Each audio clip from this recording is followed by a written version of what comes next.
message us in the side chat if you guys want on the stage. We need to know what your guys' claims are ahead of time. So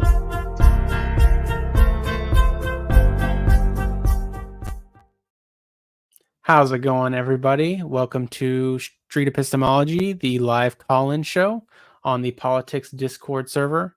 Thank you for being here today. We're going to bring up some callers in just a moment, but want to talk about street epistemology. If you're not familiar with it, it's a way of having conversations on often controversial topics in a way where we explore what you believe, why you believe it, how you came to the belief, and politely inquire about whether the way that you came to the conclusion is a reliable way to say that we know what we know or that we should adopt it as a belief. So that's street epistemology in a nutshell.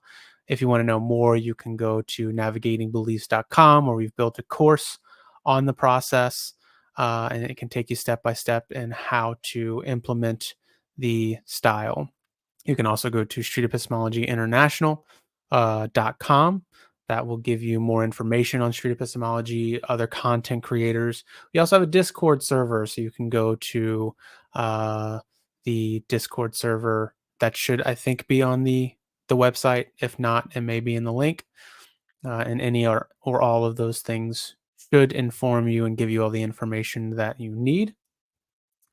Let me see. Yes. Yeah, so that's what it is. That's what we're doing. And that's what's going on today. I am your host, Quaid, aka Honest Ape. Sushi is not here for this one, but I'm sure you will see them in the future. So look out for that. And then we also have Nick the Slick stepping in. Thank you, Nick, for being here and helping facilitate the conversation as well. So that's what's going on. Thanks for having me. Yeah. Thanks, Nick. Let's see. Introduction, explain. Yeah. So we're all over the internet, by the way. YouTube, Facebook, Twitter, and I think that maybe there's one more that I'm missing, but it doesn't really matter. I think Twitch. Okay. So before we start taking people, so if you have a claim, please raise your hand, and then you'll be contacted, and hopefully we can get you on stage and have a good conversation. But one of the things I was thinking about, Nick, we were talking about this earlier, and I thought that it could be interesting to kind of explore as we're still waiting for people to come in. Kind of a question I've been thinking about is, if you were in hell, right? So the reality is that you're in hell, and the only thing that kept you from experiencing that was the lack of belief that you were in hell. Would you want to know that? And so that's an interesting question. Another one that's kind of tangentially related to it is, if you were in heaven and the only thing that kept you, or if you weren't in heaven, if you were either on earth or in hell, and the only thing that kept you out of heaven or in heaven was the belief that you were in heaven. So the reality is you're not in heaven, but the belief in heaven keeps you there. And then finally, would it be ethical, if you knew the truth, to try to convince or even talk to these people that are in hell or heaven, if you know that there's a chance that you could persuade them and it could put them in hell, essentially, or make them experience hell, or take them out of heaven? Is it then ethical to do that? So these are some interesting questions that I've been thinking about recently that I think relate to some of the questions that people have around street epistemology. Do you have any thoughts on that, Nick, yourself? Yeah, so on the thought experiment, it would depend on if there's any other benefits I could get from the belief. Like you said that the belief is preventing me from feeling the pain in hell. Would I get, other than knowing the truth, is there anything that I would get from it? Because if it's only knowing the truth that I'm in hell in exchange for eternal torture, I'd probably pick a little bit of ignorance. The ignorance, you said? Yep. Unless there's some other benefit besides just the knowledge of the truth. Gotcha. What about I think, and I think I'm in agreement there too. What about heaven? Repeat that one again. So you are not in heaven, you're on earth. Let's make it earth first and then we'll scale it down to hell really quick. So you're on earth, but you're having the experience of being in heaven, and the only thing that is causing that is your belief that you're in heaven. Mm. Do you want to know that you're not actually in heaven? Yeah, now the calculus is very different because there's lots of things going on Earth besides eternal torture. So, I would probably, yeah, I would want to know in that case. Okay. What about if you were in hell, but you were experiencing heaven? Seems like that would be just the same as your first answer. Yeah, and then you're saying if I realized it, then I would feel the torture of hell. Is that what you were Yes. saying? Yep, yep. That's the idea. Yeah, then yeah, it'd be the same as the first. You know, I value a little bit of ignorance. I generally value truth, but a little bit of ignorance is fine if we're talking about something as extreme as eternal torture forever. Gotcha. Yeah. Yeah. I think probably my answer is no to all the above. If I was in heaven, I would want to stay in heaven as opposed to earth or hell. As long as I'm not hurting anybody else. I think that's the one caveat, is I can't be hurting anybody else. Um and I then the think lot the, sorry, go ahead. sorry, go ahead. Nope, you're right. No, I was just talking about guests. I think we sorted through some of the guests and we're ready to bring on one if you are. Yeah, yeah, we can continue that conversation later. If we have a guest, let's go ahead and bring him up, I would say. All right, Full Metal, thank you for being here. Appreciate it. How are Yes, you sir. how are you doing this Sunday? I'm doing pretty good. Nice, How you doing? nice. I'm doing well. Did you lose any sleep from the loss of the hour? Yeah, I did. Me too. Mad at that. Yeah, fucking bitch ass. Okay, Full Metal. So, do you have a claim or a belief that you want to explore? Yeah. And how would you phrase it if you could?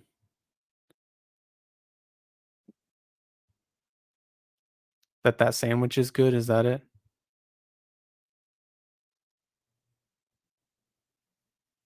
Okay. All right. I don't think. Hold on. I don't. Hold on, man. No, I don't. I don't. Sorry. All right, on to the next guest. Oh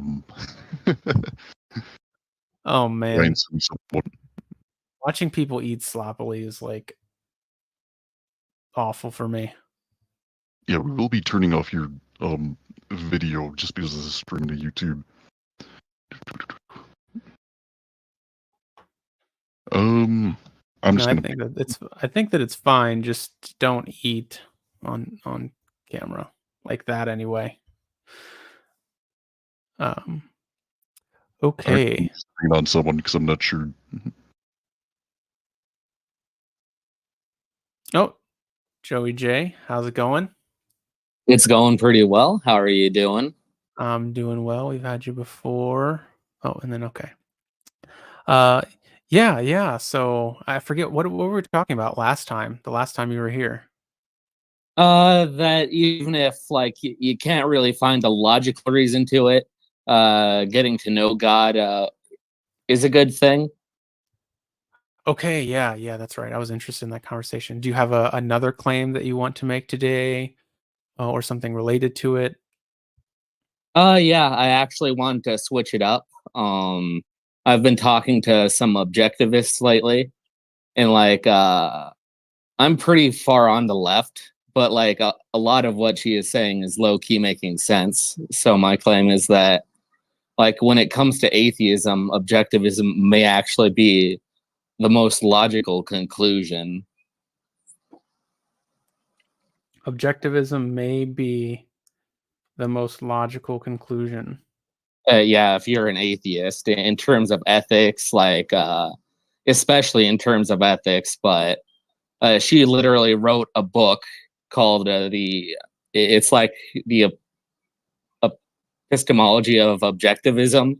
Like, people say she's not a philosopher, but I don't know what she was doing if she wrote a book like that and she wasn't a philosopher.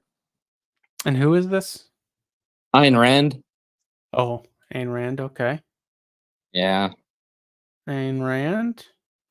Okay, so in terms of atheism, objectivism may be the most logical conclusion. Is that correct? Yeah. Okay. I guess I'm interested in how this like interacts with the other belief that you have, if it does at all. Do you see there is kind of some relationship between the two? Absolutely. I've just like been thinking a lot about atheism, thinking about God. Like, I don't know.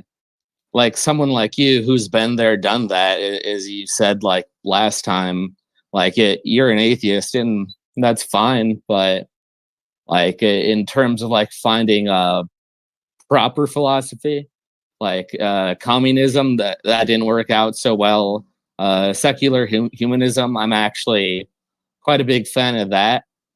So like I'd almost consider that an alternative to my claim.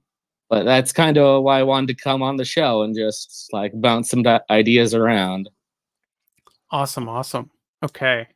So your other claim was essentially that whether or not it's true, it's kind of like beneficial to believe in God, or it's something we should do, right? Yeah. So are you still as confident as you were in that before you started thinking about Ayn Rand's argument here? I mean, not really. I can relate them, but they're pretty separate claims, in my opinion. Yeah. Like the Venn diagram isn't too close. Gotcha. Okay. How confident would you say that you are in this new claim about objectivism? Ooh. I'll go halfway because secular humanism is pretty good too. Halfway, is that like a 50%? Could I say that? Yeah. Okay. 50%. Okay. And so let's see, in terms of atheism, I guess I'm interested in how you're defining atheism in this context. Yeah, you just don't believe in a god. You don't necessarily know what happened before the Big Bang, but you know, pretty much anything you'd read in Sagan. Just basically, we're here and then we're gone, or like Camus would put it more badly's, yeah, more existentially. Like the problem of suicide, like, but that's a lot of implications of what atheism is. But to simplify it, it's just someone who doesn't believe in God. Okay, fair enough. So what convinced you, like what argument was most convincing to you that Ayn Rand gave? The most I've read is on her ethics. Like it's very interesting. She argues that a lot of this altruistic philosophy actually came from religion, and it's actually not rational because it was based on the idea that, oh, God wants us to help other people. And she said, no, that's just absolutely wrong. Without a God, the only moral standard left is yourself. And yourself should be the goal. And yeah. So yourself should be the goal. Altruism isn't rational. Therefore, in terms of atheism, objectivism may be the most logical conclusion. Yeah, if atheism is rational in like yeah. And if it's more of like a question to atheists to like, what do you want to do with the world? Like she had a very interesting idea, and all atheists do, because you realize God's not there. You're like, oh wow, like things are really bad right now. You have to know how to fix it, and Okay. atheists start talking about it, and it's really cool. Okay. Okay. I'm still having a little trouble understanding. So maybe could you define objectivism for me? Just make The sure we're on the same- the philosophy created by Ayn Rand. It is often characterized as very selfish, but Oh, okay. yeah, Got you. Okay. So we were operating under different definitions of objectivism then, I think. So you're specifically talking about the one created by Ayn Rand. yeah, Okay. like yeah. Sorry. No problem. I'm glad we worked it out. Okay. So the idea is okay, so the idea is if atheism really is true, then objectivism here meaning selfishness or being self-absorbed really is the most logical conclusion. Yeah, Okay. And this is because altruism comes from religion. So if we don't really have religion to rely on, then we don't have altruism. Is this the idea? yeah, pretty much. Okay. And that Yeah, really and you're the decider at not that only point. that, not only that, being the decider is ethically good because these are the producers. Like Ayn Rand was into writing these larger than life characters who were smarter than everybody, and that the government were the evil people, basically parasites. It's almost like a reverse Marxism, in my opinion. Like it's weird how ideologies develop in relation. I'm just rambling, but you see where I'm going, right? I do. I think I thoroughly understand what you're saying now. And so then the next thing for me is now that we kind of understand this is there seems to be this connection between these things. Altruism isn't rational kind of without religion. Yeah, not necessarily. Like you can rationalize it. Like there are people who try and make things better, but like she grew up in Soviet Russia, so like Right. she saw that and she almost felt like she needed something to oppose that ideology because like everyone else was just believing in God. Okay. So one thing that I'm thinking here is if you're the one deciding, and without altruism, or yeah, without religion, there's no altruism. Does this also, in your mind, take things off the table like compassion or empathy or sympathy? No, you can absolutely have those. Like, even if God didn't exist, like you still have philosophy. Like, it's a bit harder.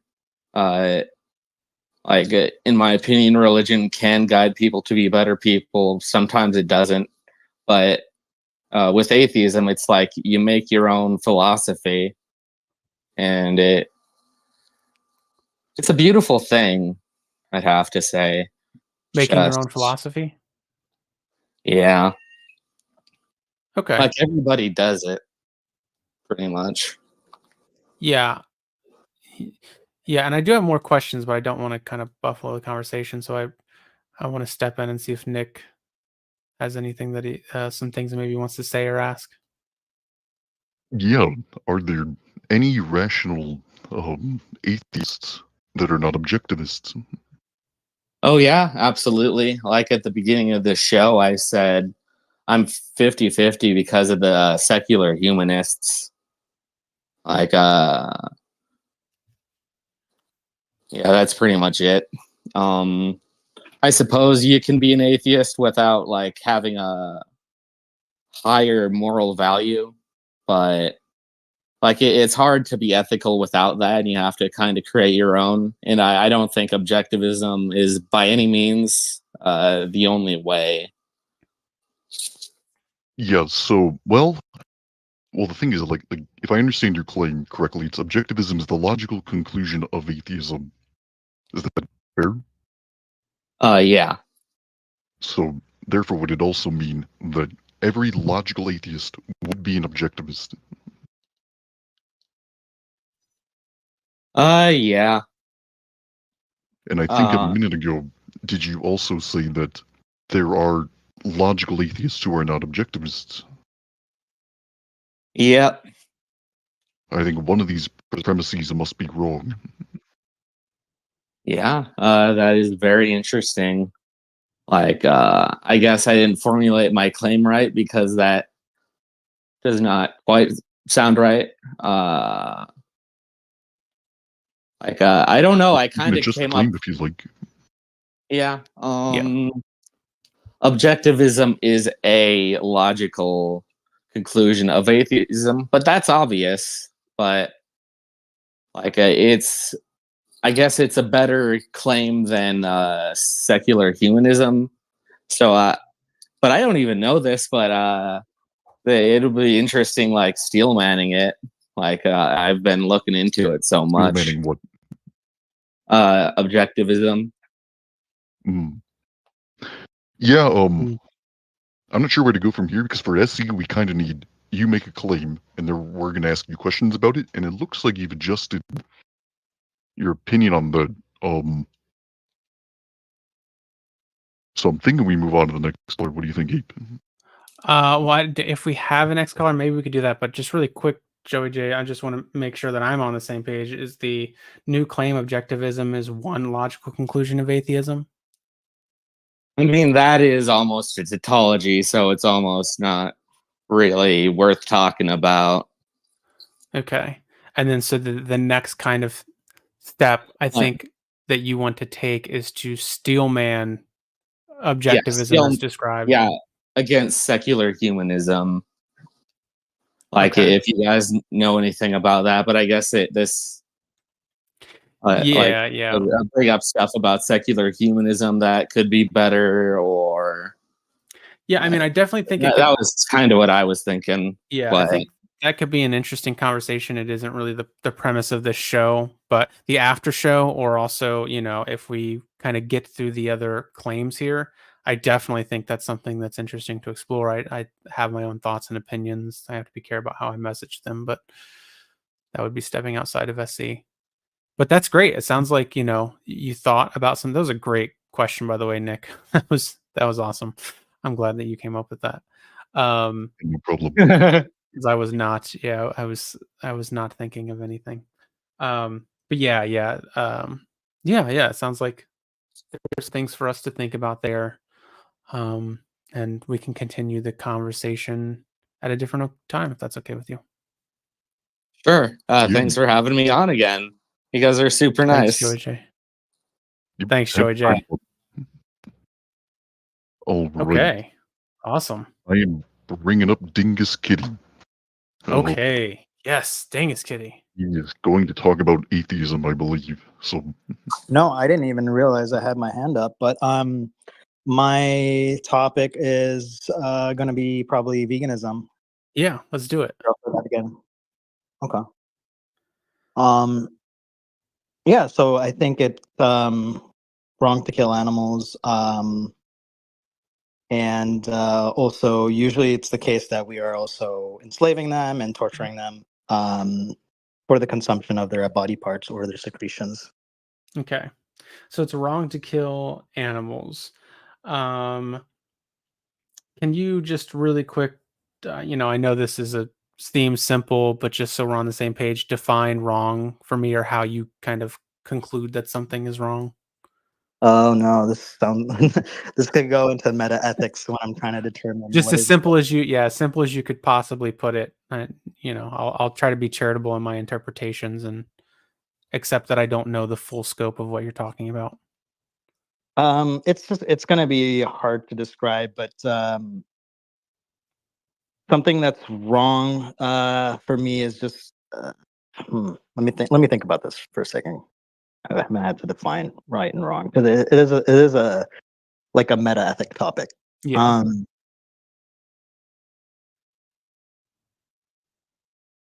Um, hmm. I'd have to think about that. It's Okay. hard for me because it's for me like right and wrong is just it's just axiomatic, I guess you could say. Is just it kind of has its own meaning. It's hard for me to describe right and wrong. It's kind of like a root. For me, it would be like a root word. Okay. Well, can I give you kind of my current understanding of how I define the word, and you can tell me if it's at all close or just completely different, so that I can Yeah, we can. sure. Okay. All right. So, mine's going to be related to the overall well-being of sentient creatures versus the suffering. Oh, okay. So, okay, you're just asking for a general. Yeah, okay. I would say. Sorry, could you repeat your definition? It is so something is wrong if the suffering outweighs the well-being of sentient creatures. Suffering outweighs And the I would well. say the another component for me is over time, though I'm kind of messaging at that point. So, but is that at all close to any at all how you think about it, or no? Yeah. So, I mean, in this context, I mean, there's other contexts where I guess that wouldn't apply in terms of right or wrong, like stealing, for example. Yeah, that may be a appropriate definition for this context in terms of animal suffering. Okay. I would say so. I would actually go like beyond. I would say harm instead of suffering. So causing harm when the harm outweighs the the benefit. I believe is what you said. Got you. Can you just really quick? This is tangentially, I think, related, but can you have harm without suffering? Yes, I believe so. Could I you can give give? you. Yes, please. So a lot of times, people propose, a scenario where animals are raised like humanely, which usually is not the case, by the way. It's like 99% from factory farms, 98%. And, but, let's just say the other 2% like have been like living very wonderful lives. They aren't like restricted to confined spaces. They have all their needs met and they live happy, jolly lives. And then, they're this is proposed as a solution, right? Um, so instead of having them live their lives and then killed, a lot of people would say that's not harm, like not they're not suffering, right? And so I would still see that as wrong, even though the animal may not have experienced any suffering in their life. Even when they're killed, they may not have experienced any suffering while they're killed. Let's just say, for example, right? Even as most of us know, that's not the case. Usually they are suffering when they're killed. Let's just say, for example, like they I had been killed without Yeah, knowing like they're going to be killed or just like I get it. instant. Yeah. I think I would still consider that to be a wrong because gotcha. I would still consider that to be a harm and a wrong because ultimately we're still stealing the life away from that animal. And especially if they had a really good life, I would see that as a worse harm because they had a really good life, like comparable to if you had a really good life and Yeah. somebody came up behind you and took your life away from you, I like get you were it. just like chilling and hanging out. Yeah. I would Yeah. still Okay. say that as a moral wrong and a harm to Okay. the Thank you individual. for clarifying that. So, can we just include physical and mental suffering so that you might not have mental suffering, but that this might be included in physical suffering, or at least a lack of physical well-being? If you're killing the animal, even if it's in a way that they don't see it coming, this isn't what we would consider physical well-being. Are we on the same page there? Sorry, what did you want to add to it? I didn't understand. Just that suffering can be physical or mental, or that at the very least it's a lack of physical well-being. Sure. Okay, gotcha. All right. How confident are you in the claim? I would say Well, let's just to be clear, what the claim is, right? What is the claim that you have written down? It's wrong to kill animals. Oh, okay. So I should clarify, right? It's wrong to kill animals. Maybe I should adjust my claim. Okay. Can I do that? Yeah, absolutely. Okay. I believe it's. I believe that you shouldn't. You should be vegan if you believe it's wrong to kill animals. So the claim is you should be vegan If you believe it's wrong to kill animals, unless you need to do it to survive. if you believe it's wrong to Yeah, kill because Mhm. animals unless you need to survive, right? Correct. I personally believe in subjective morality, so I can't really say anything is wrong for everybody. Okay. Interesting. Yeah, Okay. yeah, Unless you need to survive. yeah. To survive. Okay. So you should be vegan if you believe it's wrong to kill animals unless you need to survive. Correct. Okay. That is quite a change. I have to think about that. Yeah, sorry about that. No I problem. No problem. didn't even know I had my hand up, so I should have formulated. Oh, my- okay. That is fair. That is fair. Let me pass it over to Nick here on this one, just so because I need time to think about it now. Could you list for me some times when some general principles when you is justified to eat animals? Like, how can we tell the difference? Yeah, sure. As an necessity, I would say it's like based on survival. So if we need to do it to survive, I would say it's a necessity. Like for example, like if we're like, this is a hypothetical we get a lot from like people that consume animals. It's if we were stranded on a deserted island, and the only thing you can eat was another animal, would it be justified? And in that scenario, in that context, I would say it might be justified. Just similarly, I would say it also might be justified to kill any other humans in that scenario. So we have a farmer. Imagine we have a farmer on an island with a bunch of animals. Right? How many of the animals is he allowed to kill in order for it to? How many? Like, if he ate animals for 10 years, would become immoral? If he ate animals for 10 years, would it be immoral? Yep. Yes. Does increasing the number of animals and the number of time, does it have any impact Oh on no, it's morality? based on necessity. It doesn't matter In the how long moment. they're doing it. If they do it for the rest of their lives, as long as it's necessary for their survival, I would say it's a good justification. But in most cases, as in our current day situation, most people don't have that situation. They're not in that context. Why would you say that eating animals is bad? Because it causes harm to the individual, to the animals. Is harm the only factor? Let me clarify. So I don't believe just the mere act of eating animals is wrong. I think the whole process what needs to happen in order for you to consume an animal is wrong. For example, like if somebody found a piece of meat, if somebody found like an animal like roadkill Got it. on the street and ate that animal, I wouldn't see that as a moral issue. I wouldn't see that as unethical. Okay. Now, that's not what most people do, right? Like, so I would say like what the process in which happens, like, for example, animals are bred into existence, forcibly bred into existence, basically enslaved, mutilated, essentially live a life of torture and then killed. That is the problem I have. That is the ethical issue I have. And usually they're killed at a fraction of their life.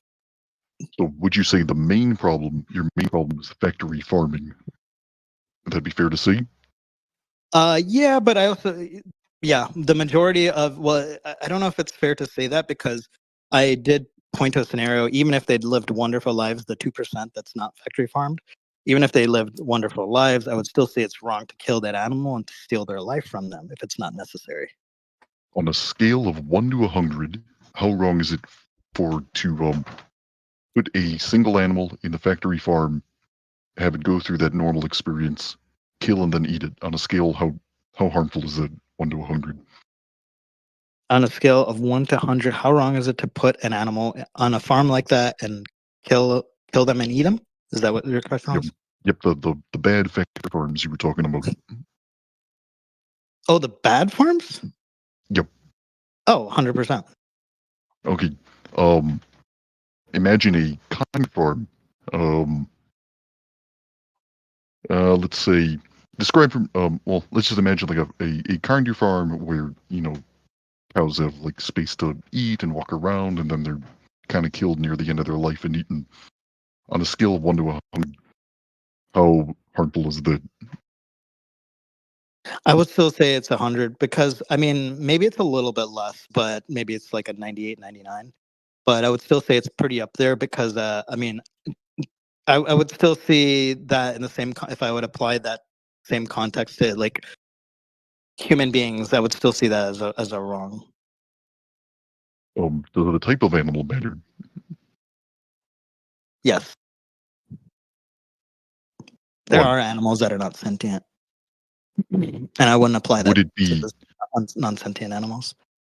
and so this would not apply to animals that don't have sentience? Yeah. Yes, correct. Let's say we genetically engineered some cows that just didn't have brains.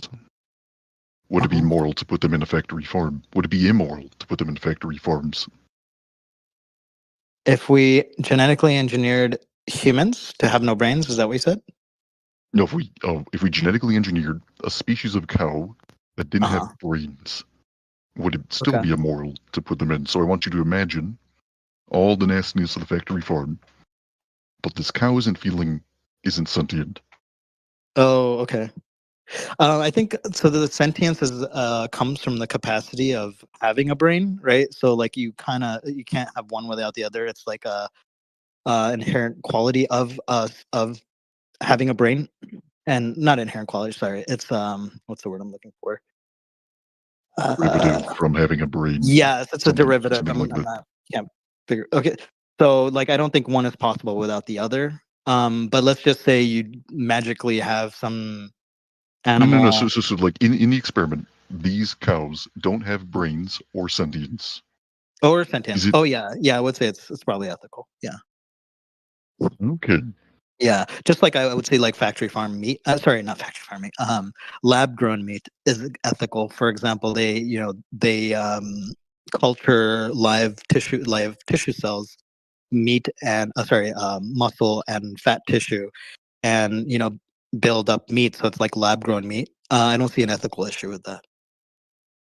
All right. So we had this thought experiment earlier of where you said it was 100 for a single animal through factory farm, and you said it was something like 98 for to put that same animal through a friendly farm, with a Farmer Joe and Yeah. large open fields and whatnot. You said that was still a 98. In terms of harm. Yeah, was that correct? Yeah, it might be a little bit less, but I can't really identify a number for it specifically. And earlier you also said that the factory farm was your main problem. Well, no, that was something I agreed with your statement, but I also added to it saying that it's even in a scenario where these animals don't live in factory farms. Got it. Sure. Like there would be less suffering, less harm to these individuals if they didn't live in factory farms. I agree with that. But what I'm saying is, there would still be harm caused to these animals, and it's unnecessary, and I would still see that as wrong, right? It's just like saying like how to do the what is the phrase? It's like doing trying to find a better way to do the wrong thing or something like that. Mhm. Yeah, it's still not like the talking about the factory farm isn't addressing the main issue. Is that fair? Yeah, correct. So what is that main issue what is the biggest remaining issue if we ignore the factory farm? What is the biggest? Sorry, it's really hard to hear you with a voice changer. Oh, You no, take it's that oh, it's actually not a voice changer. I just sound like that. Oh, Um, okay. sorry about that. Sorry about that. Okay, my bad. I forget that. Yeah, sorry. I should probably should have prefaced. We need a voice changer for your regular voice, Nick. That's what we need. I considered doing that because like it does distract people. So sorry. What was the question? I apologize. So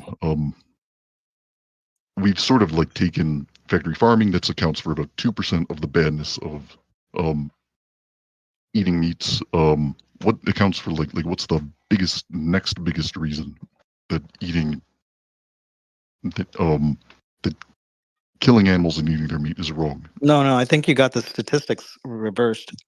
Factory farming is the majority, the 98%. Okay, I guess I am confused because the way Yeah, I was thinking about it Yeah, was because that, it's, and I can explain go why. ahead. Like, Go ahead. in order to meet mass demand, which is what we currently have with animal products, they have to do mass production, and mass production entails having factory farms.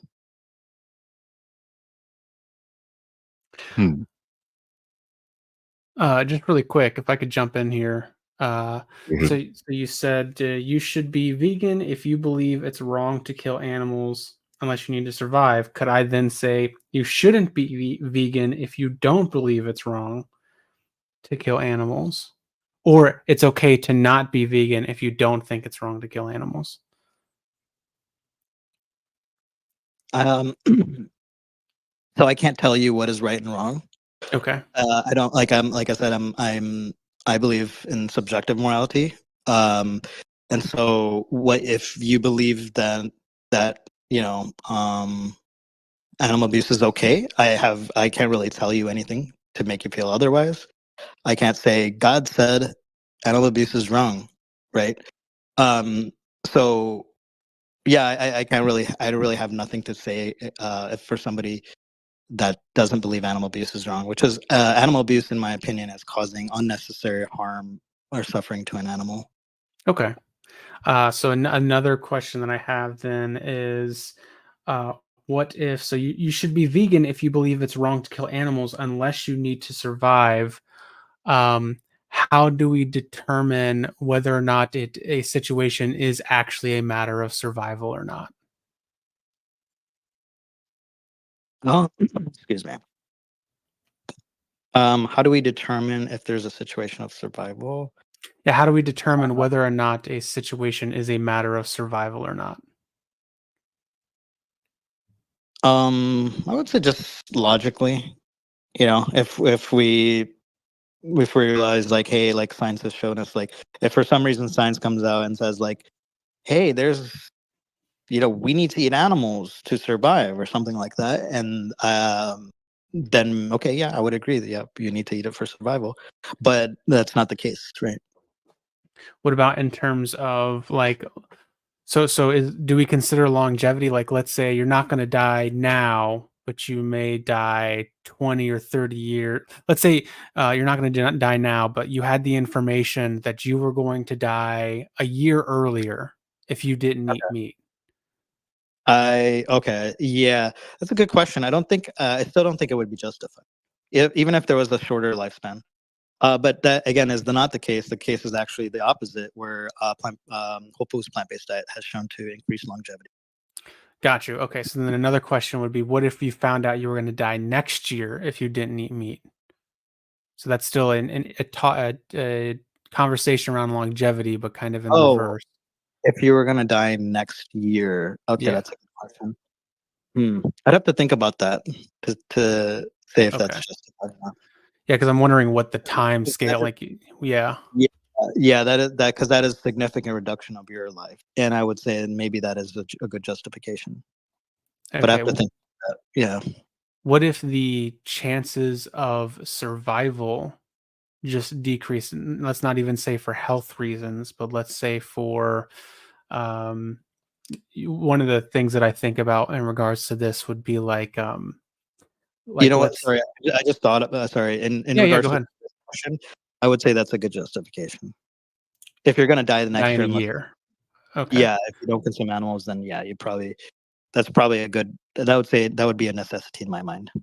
But my guess is that you don't have a precise timeline in mind. This is just kind of general at this point. Like you don't know like how many years can you lose before it's considered ethical to eat the animal. Yeah, and, I'm not really sure. I've never really thought about it. I guess I can mean like create these types of hypotheticals, but it's just not really like the situation I lived in, so I never really talk about it. All I know is that consuming a whole foods plant-based rich diet actually increases longevity, it lowers rates of disease and cancer, and all-cause mortality. Got you. Okay. All right. Well, I think we've got some, we made progress in that conversation. I do have more thoughts or um there's more things that I find interesting in regards to the topic. I think it's an important conversation that we should be having. And I do have my own views, but I think for now, maybe we have some other callers with different claims. If you're still around later, Dingus Kitty, I would like to talk to you more about this, but I think we want to try some Oh yeah, other callers if you don't mind. yeah, for sure. Appreciate it. I would love to talk more. Thanks, Dingus Kitty. I appreciate it. Well, Thanks, guys. Just to reset here for a second, this is Street Epistemology. So this is a conversation style in which we ask you what you believe, why you believe it, how you arrived at that conclusion, and politely investigate whether or not whether or not the way that you derived the conclusion is a reliable way to come to believe or know something. So that's really the practice. That's what we're doing here. If you want to know more about it, you can go to navigatingbeliefs.com. That is a free course where you can learn the process yourself. There's also streetepistemologyinternational.com that has lots of great resources where you can learn about street epistemology, along with content creators page where you can see the different content creators like myself and Honest Ape. I have the YouTube channel. Sushi usually has his channel on here too, so you can go check out Sushi Thinks. We also have Hey Sushi. We also have the Street Epistemology YouTube channel, Street Epistemology Facebook page, Street Epistemology Twitter, and I think Street Epistemology Twitch. I have to go double check that one, but lots of places where you can view material and learn about the process. And then we also have the Street Epistemology Discord channel or Discord server. You should be able to find that on the Street Epistemology International website or potentially the subreddit. We also have a subreddit. So go check out those great resources. And that is what Street Epistemology is. And then if we have another caller, I think we're you all right. Well, let's ready? bring him up. And yeah. Biscuit, you're up. Mr. Biscuit, thank you for being here. Hey, how goes it? I'm doing well. How about yourself? I'm doing great. Thank you. So what's the topic of conversation for today? What's a belief you have that you want to explore? Well, I believe that God exists. Nice. And I think like the way that I arrived there might have been via skepticism, which sounds strange. Okay. Just really quick. I don't usually ask this, but I feel the need to ask this on this one. What is God to you? Do you have any specifications of how you define God or? Yeah, so I try not to rely on like neologisms or like weird definitions because I don't think that that's fair. So I Okay. think I mean it in the same way that atheists would typically understand it, like a conscious, omniscient, omnipotent creator of the universe. Gotcha. Okay, thank you for that. That's clear enough then. I think we got that sorted then. So how confident are you that this is true? Or how I'm confident are you? probably more confident in that than any other proposition. Even the one that you exist? Um, Yes, because by me, if you mean like the self or the kind of the bunch of things that come together to make me up, I can doubt a lot of those things. Like I'm an African American male in uh, Spokane, Washington, right? I can doubt all of those things. All those things might be the result of a dream. Okay. But the only thing that I cannot doubt is this thing that I seem to share with everyone else. And that's not mine. So my Okay. mind is private, but consciousness isn't. At least it doesn't seem so. Gotcha. So from a scale of 0 to 100, how confident would you say that you are In the existence of God, in the existence of God? Yes. probably 100. I mean, I probably couldn't be more. I don't know if I could be more confident, but Yeah, very that confident. was going to be my next question. Okay, so good. Thanks for. So there is nothing. There's no new piece of information that would increase your confidence that this claim was true. Well, I mean, I think I would be kind of foolish to predict that nothing could increase my. Um, I mean, I just I don't know what the future holds. I guess I could either increase or decrease, but as of now, I'm pretty close to 100. I think. Okay. Okay. Pretty close to 100. Okay. All right. Yeah, but I think I'm subject to change. I mean, like I just couldn't see myself there or how I would get there. Got you.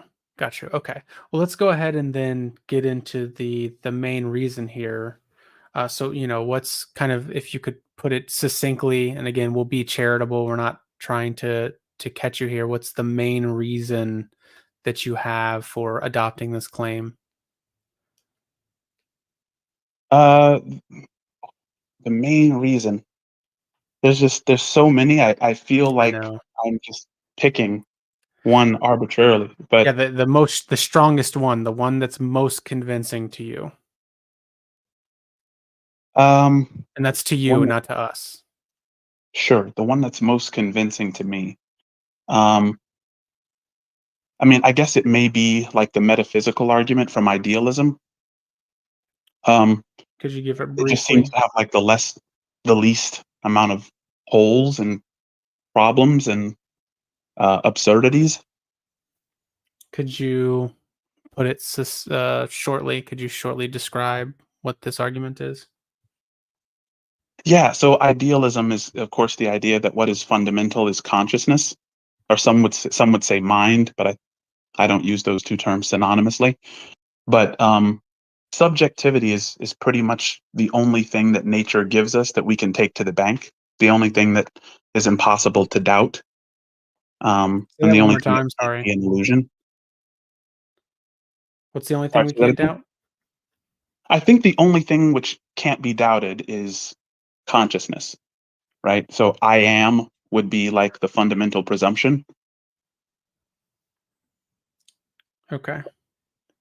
Yeah, and so because I am is kind of the fundamental presumption there, and everything else can be doubted and might be an illusion. Like I think it's safe for the skeptic to say, I believe that that thing which I cannot doubt and which cannot be an illusion is the only thing which I'm sure qualifies as the fundamental thing. Okay, gotcha. So what is fundamental is consciousness. Fundamental to what? The whole universe. So I think that Okay. everything is fundamentally consciousness. Gotcha. Everything is fundamentally consciousness. Okay. So if what is fundamental is consciousness, then God exists. That's the basic reasoning here. Well, you'd have to kind of ask. I mean, if everything is fundamentally one consciousness, then Mhm. out of this one consciousness has emerged everything and everything possible, which would be very close, I think, to omnipotence if um, either latent or expressed is the potential for all things in this one being.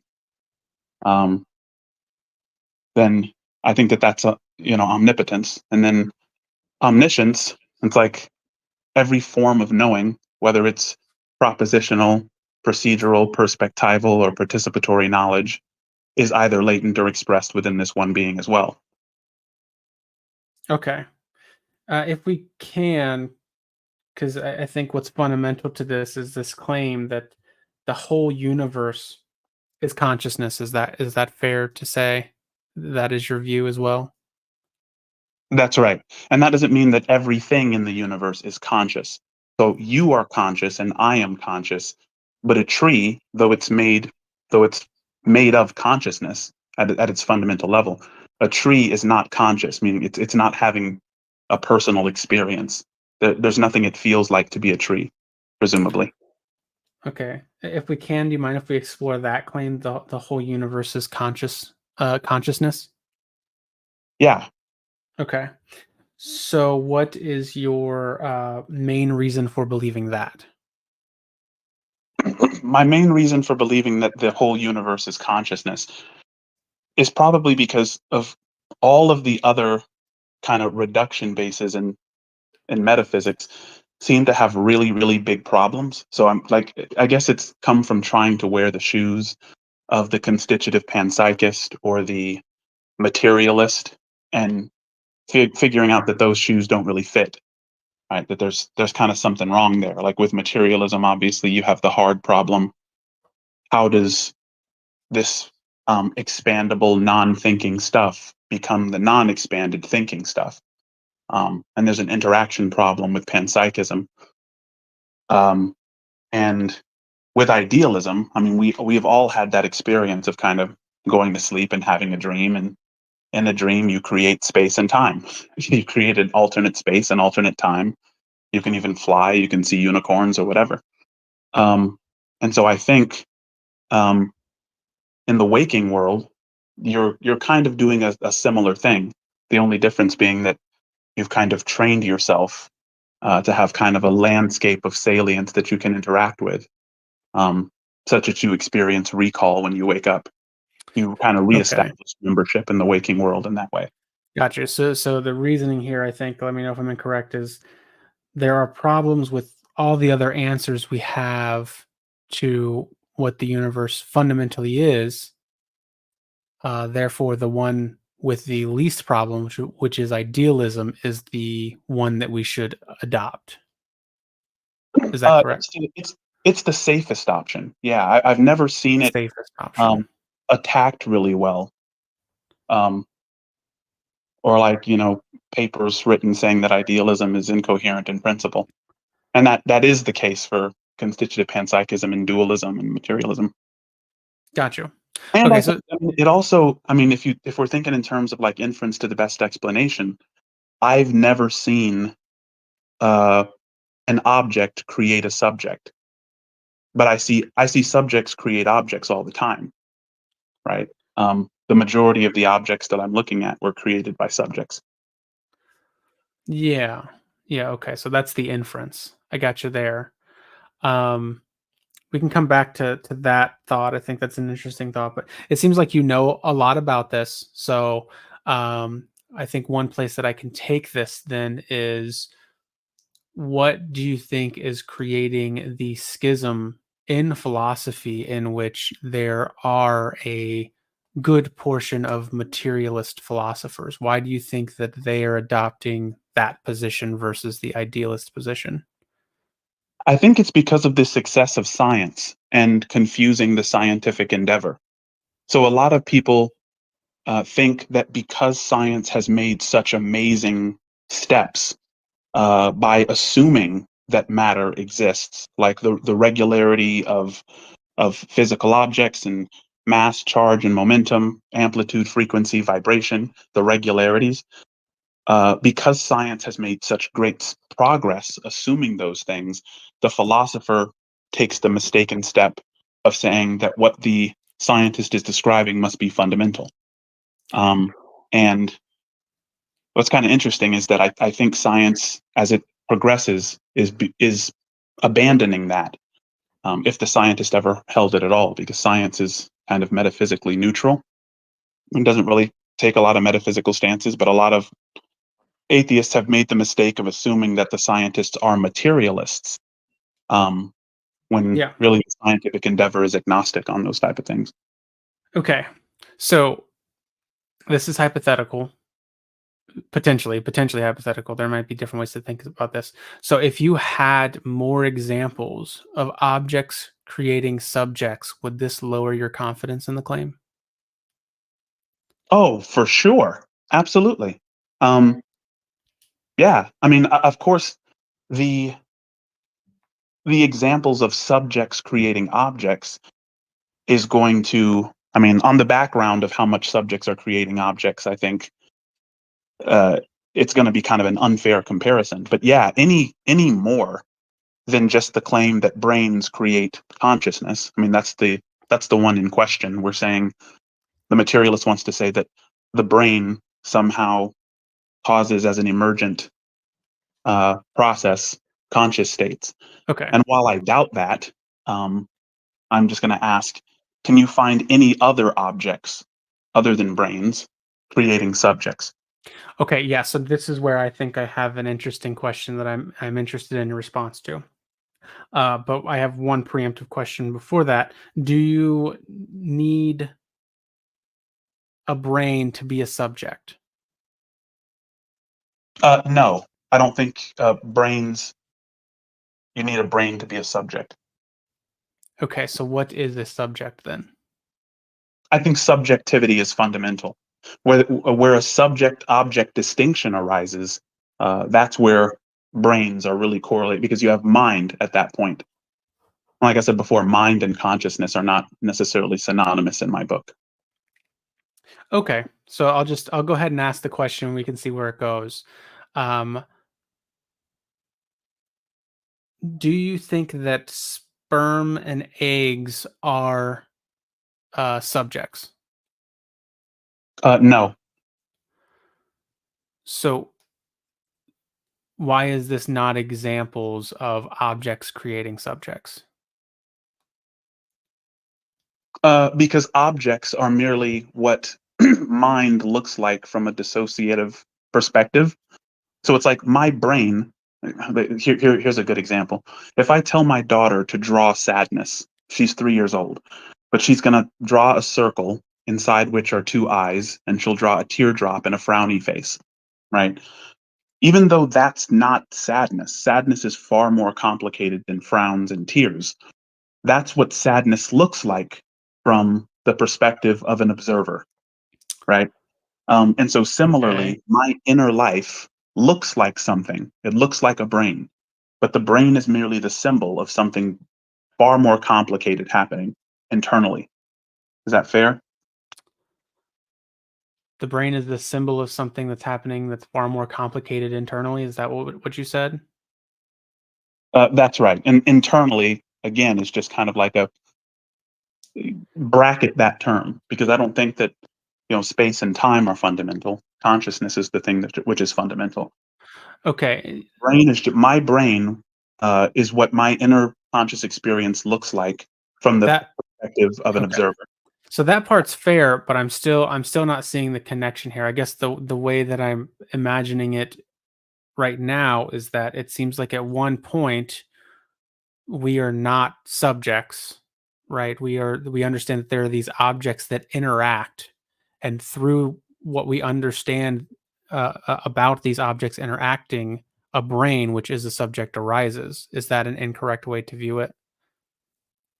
Yeah. So I think subjectivity is fundamental. So all there is, mind independently, So is objects just don't exist then in this view, is what you're actually saying. There are no they objects. exist, but they only exist etymologically. They don't exist mind independently. So there are two different ways that existence works. The etymology of existence means to stand out. Ex meaning out and sist meaning to stand. So my voice stands out to you because you're listening to it. You foregrounded it and you're ignoring background sounds, right? So I exist etymologically. The question is, do I exist mind independently? Right? And I would say no, right? The only thing which exists mind independently is God, right? Okay. So going back to the kind of the sperm egg question. So the idea is that sperm and egg only exist within consciousness. Is that the idea? Right. Everything exists within consciousness. So I And mean, I'm nothing not sure. exists without consciousness too. Say again. And nothing exists without consciousness. Nothing exists without consciousness, though some things are not conscious. Right, that's what you're saying, correct? Right. Okay. Everything is fundamentally consciousness, though some things are not conscious. Is there any test that we can run scientifically, or maybe a test we have run to know that this is true? To know that consciousness is fundamental. That objects don't create subjects, and that all the objects that we know of are actually subjects, fundamentally subjects. Yeah, I guess those are close enough to the same thing. Well, I mean, I think if we pay attention, like in high energy physics, they're discovering that space and time have limits. I mean, I think 10 to the negative 33 centimeters is the Planck length, and then 10 to the negative 43 seconds is the Planck time. And space and time have no operational meaning beyond that.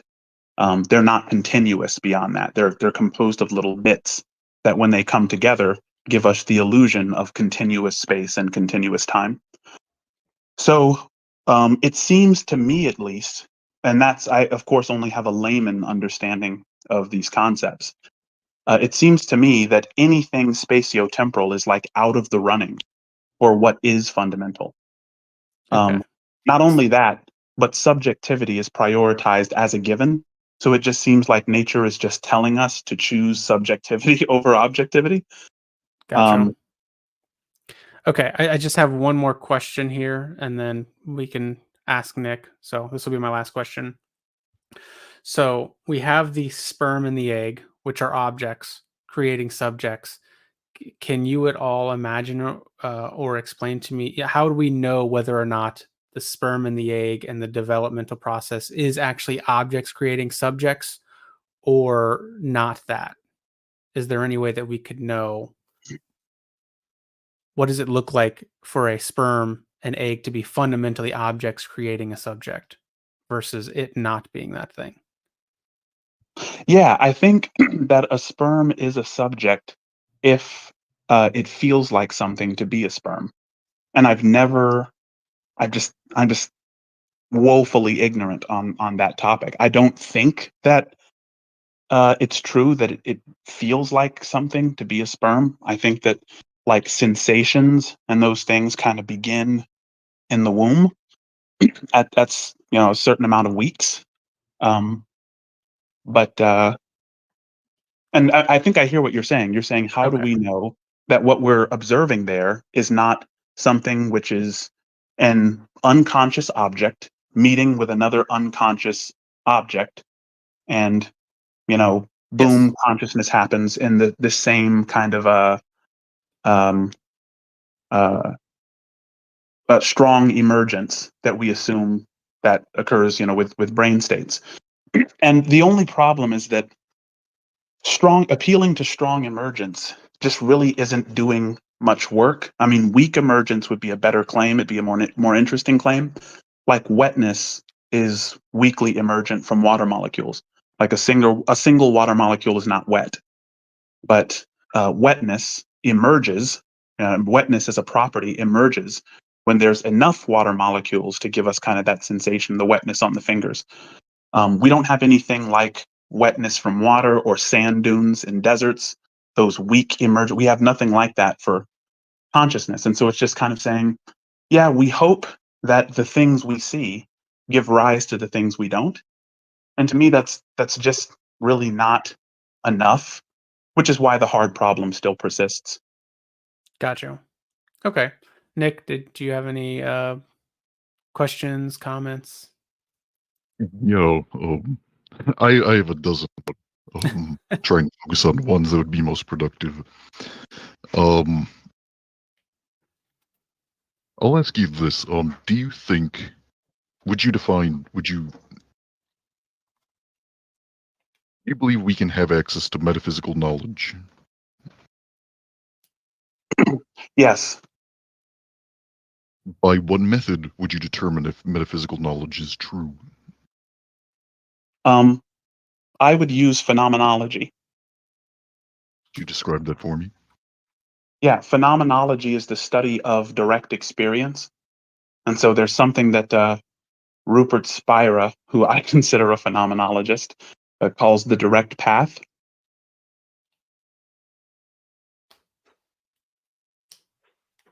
Go on. Yeah, so he would ask you, for instance, and maybe we can just try it out. If you can name any object that's in the room with you right now, or where you are, I have a quarter with me. a quarter. So can you? Mhm. That's a really good one actually, because most of us can just imagine a quarter and all of the weight and the size and the what's on the heads and tails, things like that. Mhm. So it's safe to say you're aware of the quarter, right? I'm looking at the quarter right now. I'm looking at the reflection in my computer screen. Excellent. And so, being that you're aware of the quarter, it would be fair to say you're aware of your awareness. Yep. Okay, so you're self-aware. That's Mhm. fair? Yep. Okay. So just like we all could think of properties of the quarter when you said you had the quarter, we immediately properties came to mind. I could visualize a quarter because I've seen so many of them. Which one are you more confident in? Your awareness or your awareness of the quarter? Which one are you more confident in? That a quarter is there or that you are aware?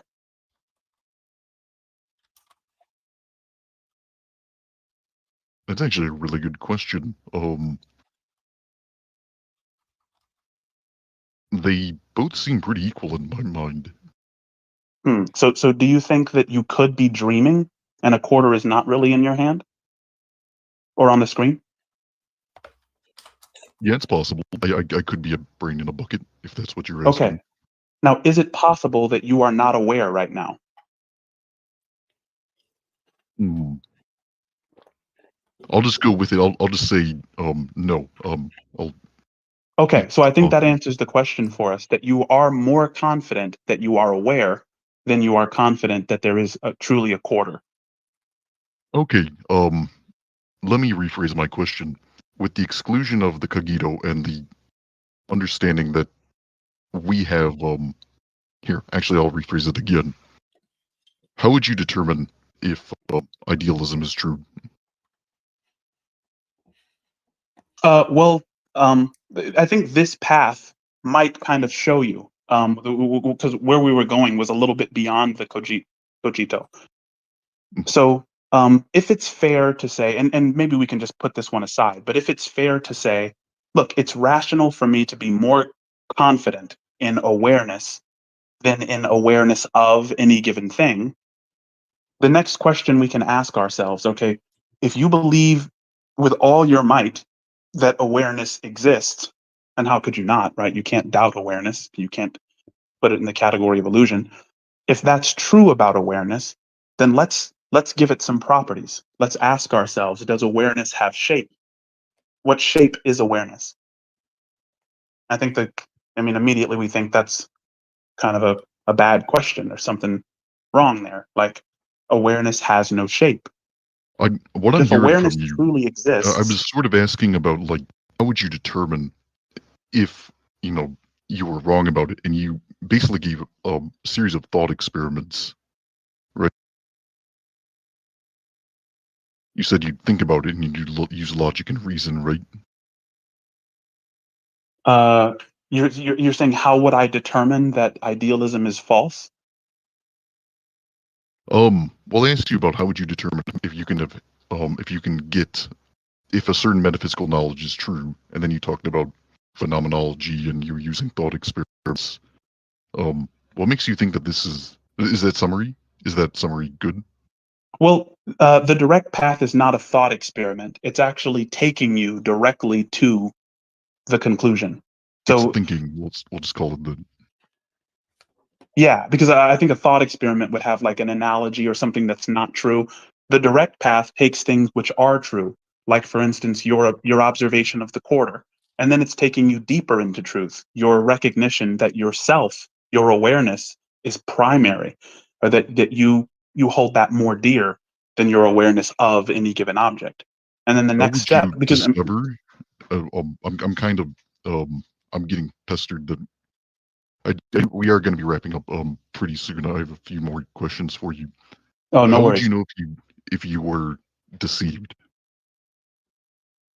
How would I know if I were deceived? I think if I were deceived, I wouldn't know it by definition. Do people ever figure out if they're deceived? Well, when people, when the truth is revealed to someone, they come to the recognition that they had been deceived before. I haven't come to that yet. Is there any way you could figure out that you've been deceived about idealism? Well, I'm kind of the questioning kind of pesky varmint as far as idealism goes. It's like, so I don't have a master who I'm following. I mean, there's a lot of people who are idealists who I look to who are both alive and dead. Giovanni Gentile, Barclay, Bernardo Kastrup for sure. But I don't know that anyone's deceiving me or even asking me to follow them or believe them. Well, I was figuring, how would you find out? Oh, you would. So you're saying you would find out just by pointing out that you're not following instruction. Yeah, and for me, it's like being wrong. How would you find out if you have deceived yourself? Yeah, I think really by looking at epistemology. I think rationality is dialogical, and so having dialogues like these kind of help to have people kind of prod and see where your own weak points are, and like Plato when he wrote the dialogues, I think just kind of really showed that rationality is dialogical. The conversation is really important. Which person could you dialogue with is there any person you could dialogue with that you think has a possibility of convincing you otherwise? Oh, certainly. Absolutely. They're just, what sort of person unfortunately, those people talk maybe above my pay grade because I'm just like an amateur philosopher, right? I just think about these things. But if someone convinced me otherwise, it wouldn't mean that idealism were untrue. It would just mean that I'm convinced otherwise. And that's what we're focusing here. We're focused on how you would become convinced. So, oh man, I don't think this is the funniest question to me possible, right? When I ask someone, what would it take to convince you that God exists? I mean, the fact is none of us has any idea what it would take. It's certainly not an argument. And science has figured that out. Like arguments and propositions don't convince people to change their ultimate hyperpriors. Like a reverse of a hyperprior is actually a trauma. And people don't want to experience trauma. And that's the reason they say things like propositions will change my mind, because they know deeply that propositions are the only thing that won't. It's a rescuing device. Honestly, do you have any questions? I do not. No, I think that I think this is interesting to talk about on an individual personal basis, but in terms of the content of the show, I think we're stretching the audience's capacity to follow and try to listen keep to this. things a little. I'm trying to stick a little bit away from the philosophical jargon. I feel that way. So I think we're going to move on to the next caller, because that was a really interesting conversation. If it was just me and you, I would talk with you about philosophy for a while, but focusing on SE, we have a few other people that have claims. Gotcha. No, I appreciate the conversation. I hope we get to have it again. Yeah, thank you. Yeah, thanks, Mr. Biscuit. Yeah, the after show, or if you see us on SE or the Street Epistemology Discord server, absolutely. So I'm gonna reset the room. I actually don't know if we have somebody else. We have someone with their hand raised, so hopefully we can get someone up here. But yeah, earliest person, but Saint Party's still here. Okay. Well, just really quick. Yeah, sorry, Nick. I think he was the first one, but he might have left. Okay. So really quick, this is Street Epistemology. This is a conversation style in which we try to figure out what you believe, why you believe it, how you arrived at that conclusion, and then politely inquire about whether or not that that path or that way is a reliable way to figure out what is true. So that is street epistemology. And so if that interests you, if you want to explore a belief and why you believe it, you can raise your hand. I don't know if we have basically everybody filled up for the show, but you can always come back next week. Sorry, Nick. I was saying, Clark, you're up. Oh, I do, just really quick though. I got to mention navigatingbeliefs.com. You can go learn street epistemology there. There's streetepistemologyinternational.com where you can learn more about street epistemology. And then there is the Discord server. So you can go check out any one of those to learn about street epistemology. Okay, yeah. If we want to bring up Clark next, then I'm all set. We did say that we were we were trying to stick away from the hyper philosophy, but I feel like we're going to get a little bit more of it because I think the claim is that objective morality is true. So, hello. Hey, how's it going, Clark? Oh, it's going amazing. How are you doing? I'm good. Feeling good right now. I love you guys. I just wanted to give you a reason to believe in my claim. I would welcome it. Yes, if you could do that, then I think that would be something that I would enjoy. So start the convincing. Says the claim is objective morality. Is that the claim? Just to make sure we got that down. Yeah, it is. Yeah. Okay. And basically that's just going to be arguing for moral realism.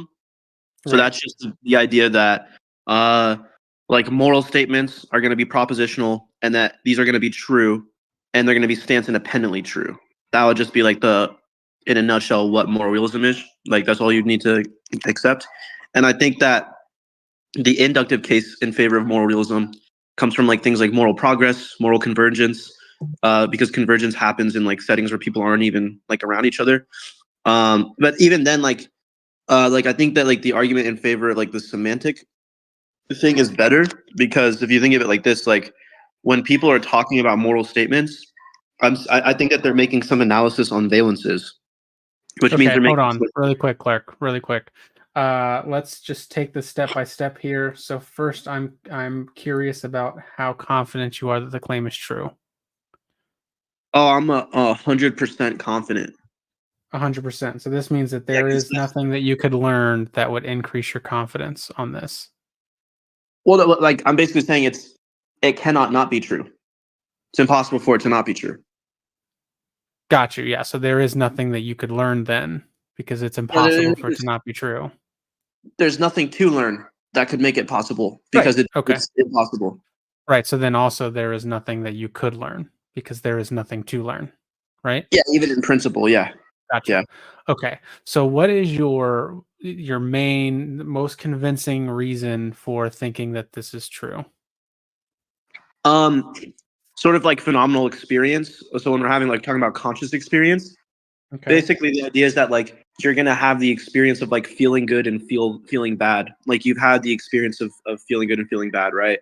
So like the idea is like in that experience, when you're having the experience, there's gonna be a certain like representational aspect to the experience, which just means like, and I think it's better to put it in terms of like a experience of suffering, because that you can like kind of like think of it better. Like say like you put your hand on a hot stove.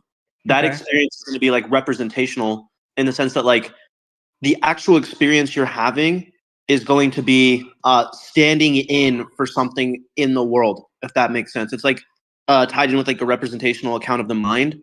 So that experience you're having is just basically counting in favor of something else that's outside of it, because the experience is so vivid. Does that make sense? And usually this happens when you're suffering. Yeah. The idea here is that our experiences are representative of things outside of the subjective. Is that what you were saying there?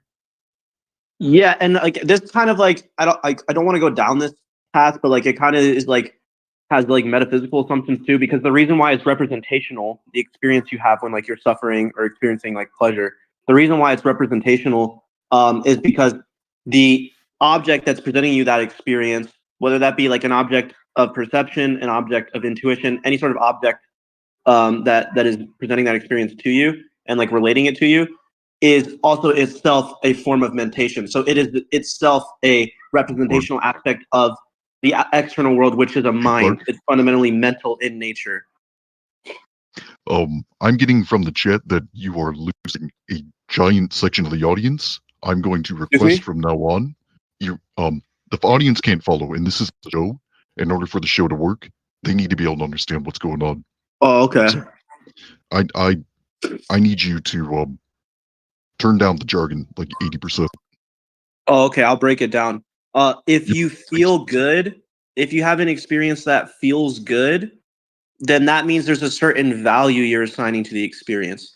If you have an experience that feels bad, then that means there's a certain value you're assigning to the experience. Now, the reason why objective morality is true is because that value you're assigning to the experience exists outside of your mind.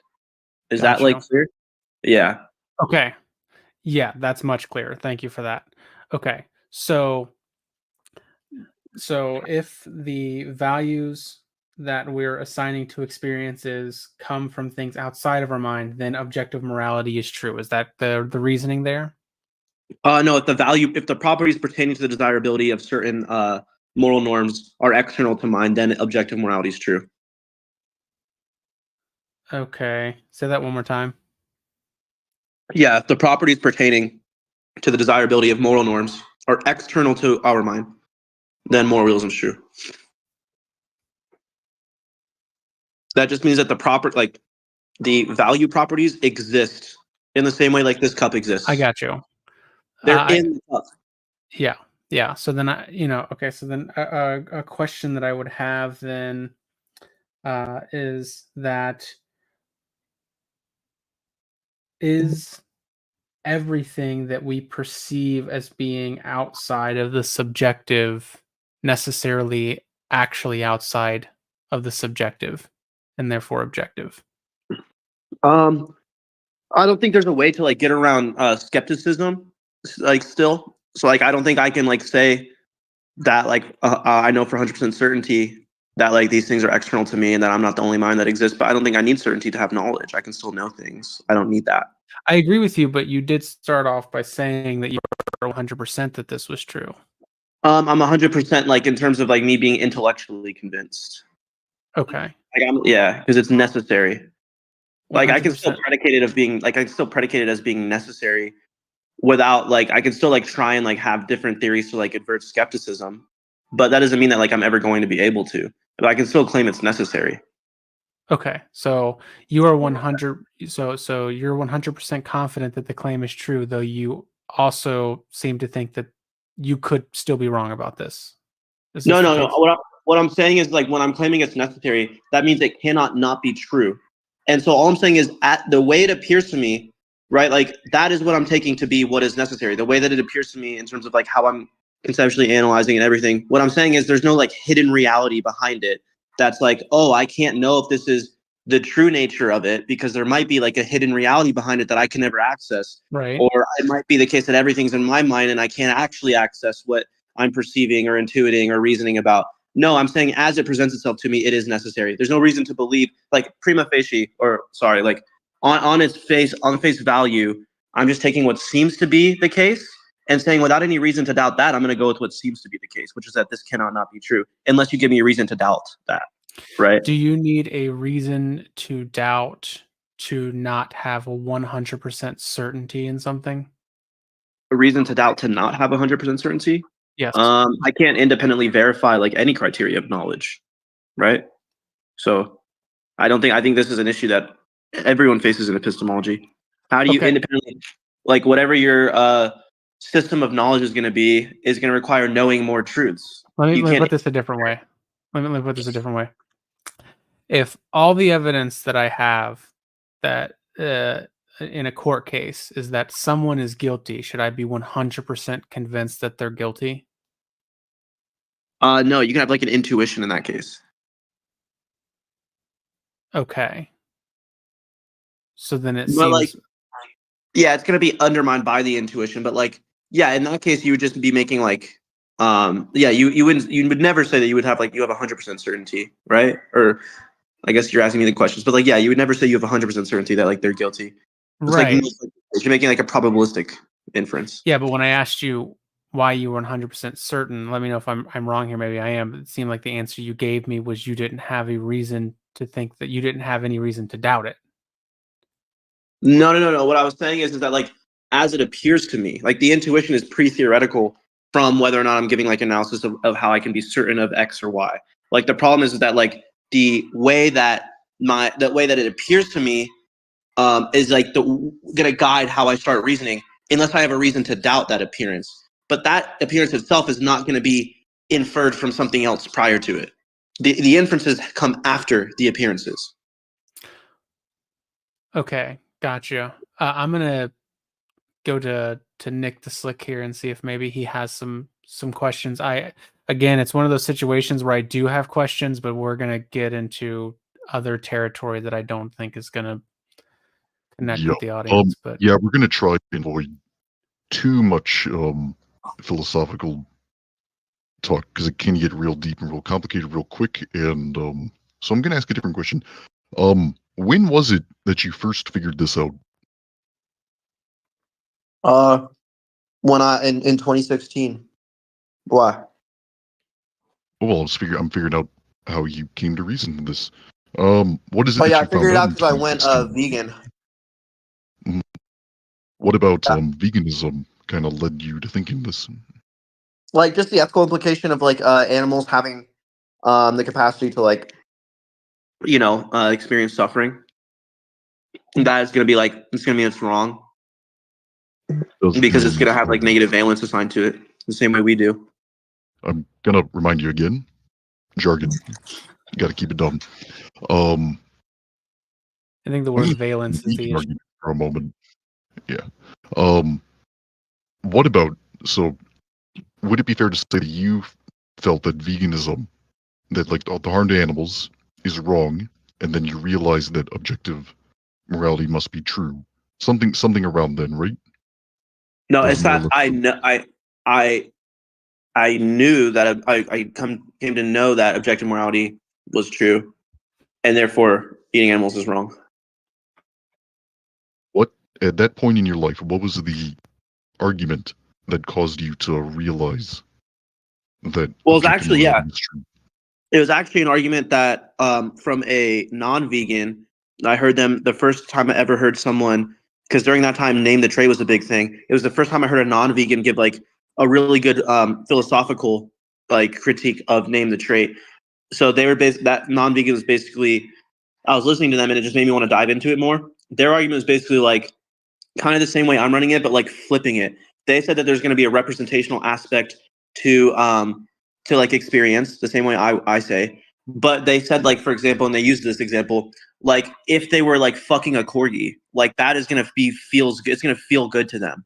And then I was like, well, that's kind of weird. And they're like, well, it feels good because like when I'm giving the corgi back shots, it's gonna be representing something. And what it's gonna be representing is like a reason to keep having the experience. And that reason is gonna be grounded in some set of non-natural properties. And I'm like that we don't have to go any further than that because I know it gets like really philosophical. But they're just giving this like analysis is like how it's justified to like fuck corgis. And for me, that was like the turning point. So I'm like, I have to have a way to like argue back against these non-vegans and like show how they're incoherent. Because if they're just able to use like these surface level philosophical concepts to justify like raping corgis, and that's going to be pretty like messed up, So I have to figure out how to like stop like not only the animal holocaust, but also like this just like justification, this attempt to justify like That's these a really these good realities. point you brought up. Oh. Tom. You brought up the point that like people can use philosophy to run into all sorts of weird conclusions. Would you agree with it? Yeah, but the problem is his stuff was coherent. He was making coherent. Mm-hmm. He did have a good justification for why it's okay to fuck a corgi. And to me, it was just like I'd figure out how to fight back against this because what's happening to the animals is so bad. Yeah, and so that's the really what got me. coherence wasn't a big part, right? Of like what made the argument good, right? Yeah, there was like a modal issue with his argument, but yeah, the coherence and like was like seemingly pretty good, like on its face. it's sufficient, not it's necessary. Would you say? Well, actually, I'll go to the next question. There are a lot. Would you agree that there are a lot of professional philosophers who disagree with you entirely on this on objective morality? Would you agree with it? You said there's a lot of philosophers that I didn't. Sorry, you cut out on my end. Yeah, there is a lot of professional philosophers who disagree with you on objective morality. Would you agree? Yeah, I would agree with that. But I think like when the Phil Papers survey came out, the majority of them were moral realists. Yeah. Or even objective morality. Right. Yeah. Yeah. I don't think those are 62% leaned towards moral realism, 26% leaned towards anti-realism in the 2020 Phil Papers. Yeah, I'm looking at the non-skeptical realism as 80%, but I don't. They have another question on objective morality. Hold on. Are you talking about the Phil Papers survey? Yeah, the 2021. Yeah, I mean, I'm just taking all forms of realism here. I'm applying this to all forms of moral realism. Like the majority of them are realists. But yeah, I think that's like a. I mean, I'm not going to like appeal to that as to why I think. So my question is, what method would you use to determine if they knew something you didn't, and that you were wrong about this? What method would I use to determine if they? Sorry, like I can't really hear you that well. Oh, sorry. What method would you use to determine if they knew something you didn't, and that you were wrong about this? Method I used to determine if they knew something I didn't and I was wrong. So they knew I was wrong about something, but I didn't know that they knew that I was wrong. So imagine you're false. You know, like you're wrong about it, right? What method would you use to determine if that was true? I think I will. Like I genuinely would love to answer the question, but like I said earlier, like I think it's like impossible for it to not be true. Like there's no way. Say that it is impossible for them to be wrong and be wrong about it. Like you're saying, if they were to say that they were that like what I was saying was not true and that they were right about that, it's impossible. Can someone say what you just said and be wrong? Well, it's going to be the case that if they say that they are going to be wrong, because it's impossible for it to not be true. So if they say it's impossible for it to be true, then they're going to be wrong. Because it's necessary that moral realism is true. So can they say that they are wrong? So can a person say that I didn't understand your answer. Can a person say that they can't be wrong about something and be wrong?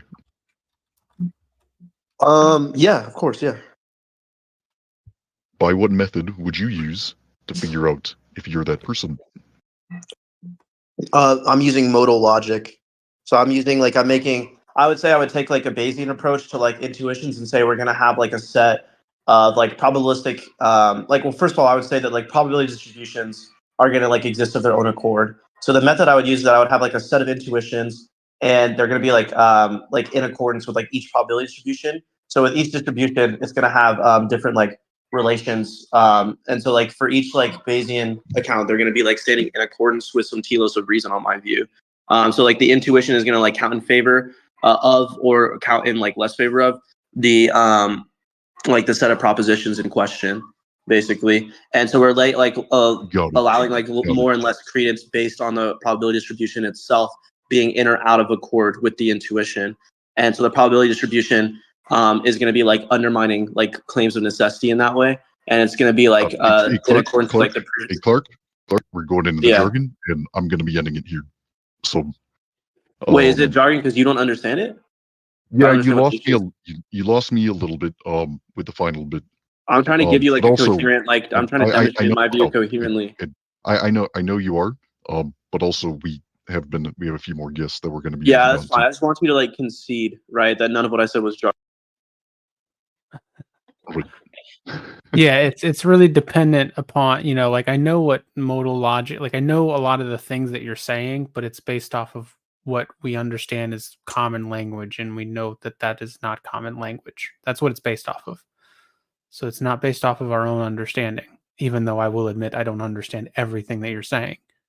I think I kind of want to and I don't want to strawman Clark too much here, and I would be more than happy to have that conversation more in the future, Clark. Probably not on this show, but just in personal discussions. Kind of the switch between philosophers believing in non-skeptical realism versus objective morality seems like a leap to me. And then also my understanding of moral realism, I think, is different from yours based off of the sources that I consult. I did not take that to mean that philosophers thought that morality was objective.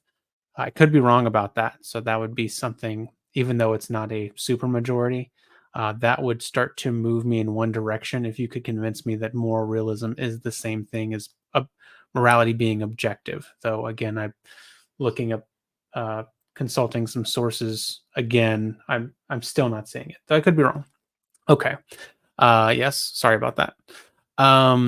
So street epistemology again is do I need to explain this again, or should we just bring up the next guest? What do you think, Nick? I say we go to the next guest. We've had a lot of Okay. Yeah. Yeah, let's just go to the next guest. Yeah, a lot of exposition at this point. Okay. Yeah, let's bring up the next person. Troublemaker, I believe, is next. Where is he? He's been waiting a while. I don't think it's going to be Troublemaker from the. Oh, okay. Nope. Yep. Okay. Hey, Troublemaker. You there? We cannot hear you.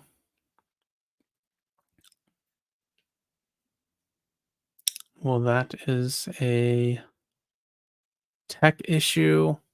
Yeah, I think we're gonna try and I don't think we know anyone else that's who else is on the list. William Frederick, do you want to go with him? We don't know what his claim is though. Troublemaker, if you can. Okay. All right. Let us know if you figure that out. I mean, does anybody know Wilhelm's? Wilhelm, claim? let's bring him on and see what happens. Okay.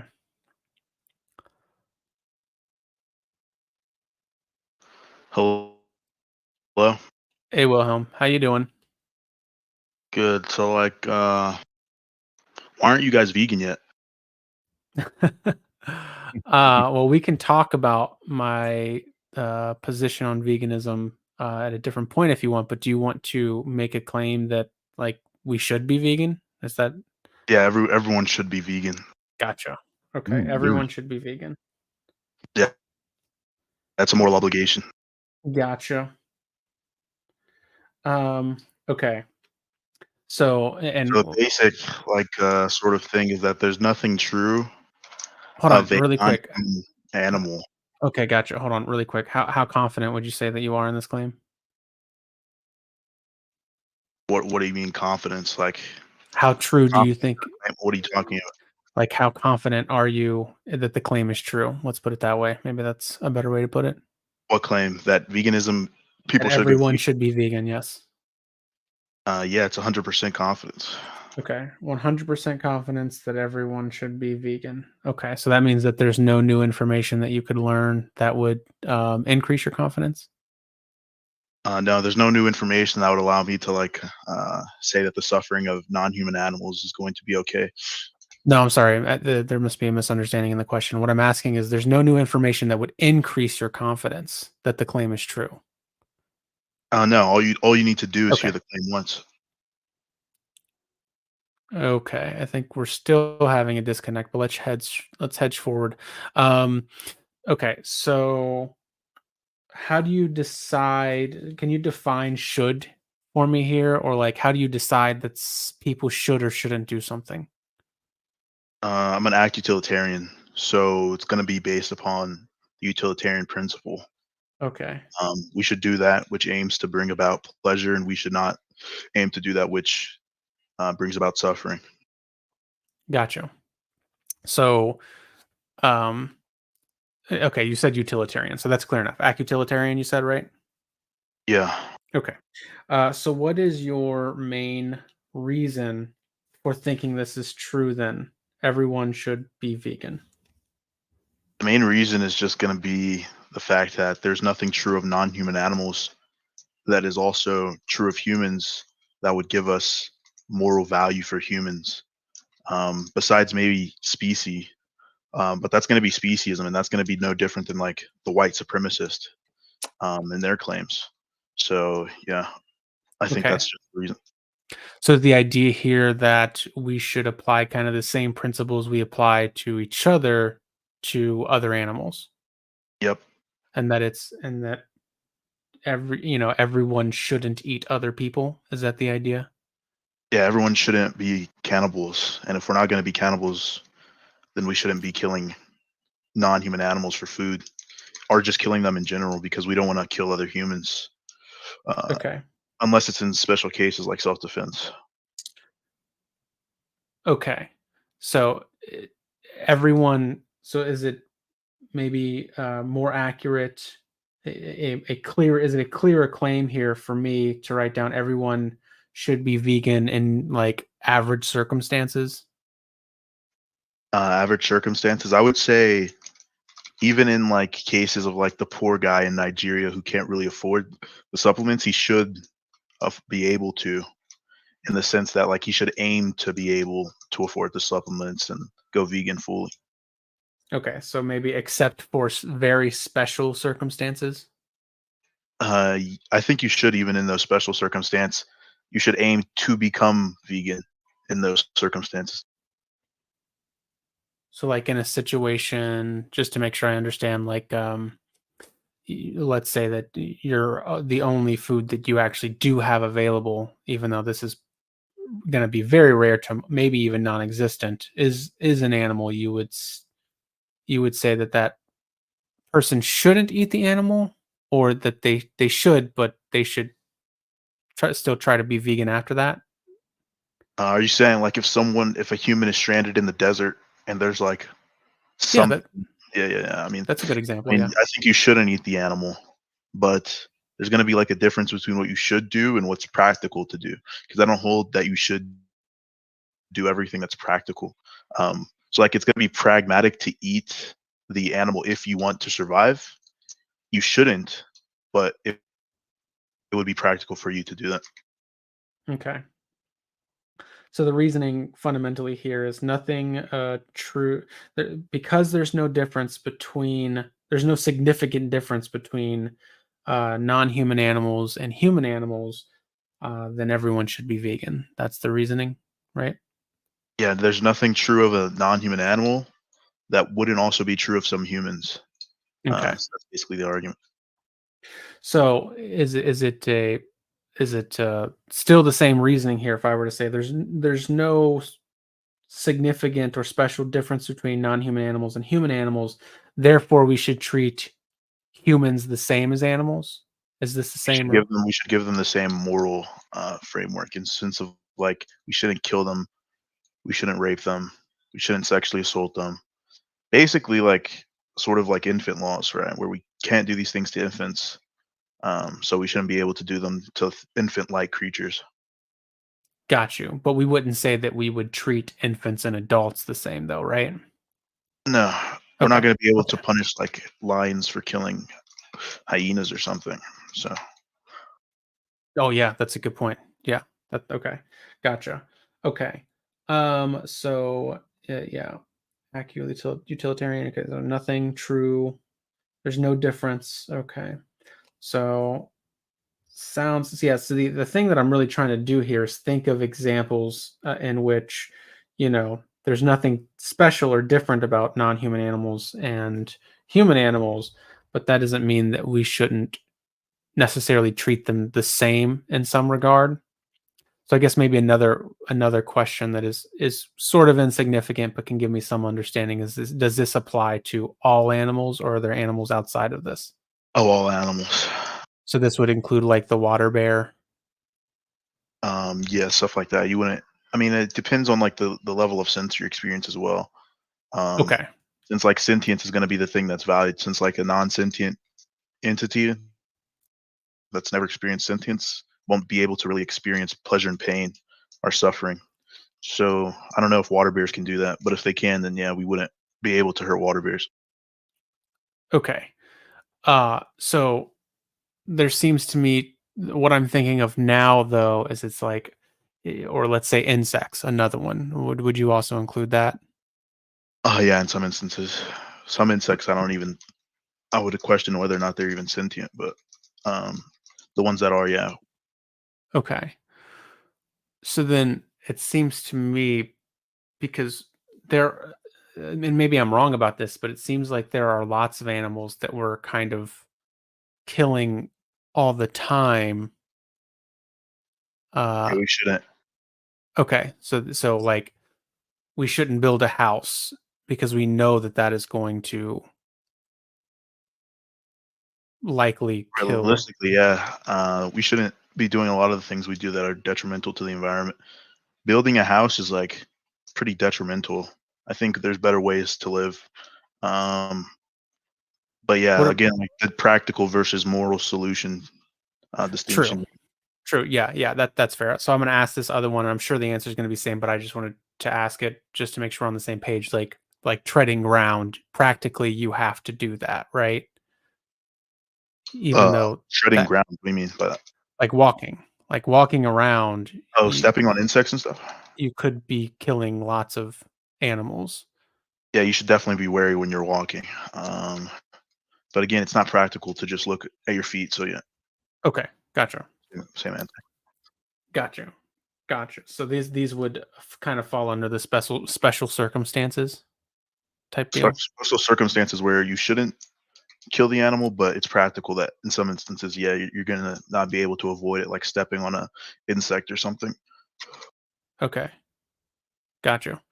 Um, so then another one would be if you found out that